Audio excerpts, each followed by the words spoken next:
एकाच बचत गटाचे 3 लोक आहेत का? कोण किती लोक आहेत सांगा आज होता यांचा एक फोटो काढून लक्षात ठेव ऑफिसला आपण मागवून हा वेगवेगळा आहे ठीक आहे. तर तुमचा गट आपण टाकून ठेवू. तुमचा गटाचा अध्यक्ष कोण आहे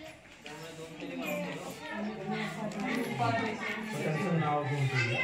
तुमचं फक्त पासबुकचं ते एक मॅडम फोन करतील तुम्हाला ती माहिती पाठवून द्या सरकारच्या रेकॉर्डला ठेवून देऊ आपण. काही काम घेऊन असेल तर डायरेक्ट तुम्हाला फोन घेऊ शकतो आहे की नाही. गटाची नोंद करून ठेवायला हरकत नाही कारण आपण काय म्हणणार की जनशिक्षणचं प्रशिक्षण घेतलेलं आहे या गटाने आणि हा असं असं करतो तुम्हाला भविष्यात काही उद्योग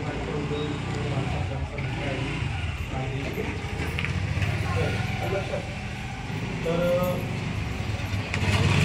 त्याला आपण आता बघितलं प्रोसेसिंग या दृष्टीने थोडंसं आता तुम्ही डोक्यात ठेवा की तुम्हाला कुठला तरी फळाचा ज्यूस बनवता आला पाहिजे. त्याच्यानंतर सरबत बनवता आलं पाहिजे, लोणचं बनवता आलं पाहिजे. त्याच्यानंतर प्रक्रिया आपण बघतो काय ज्यूस लोणचं काय बनवतात सरबत बनवतात काय लागतात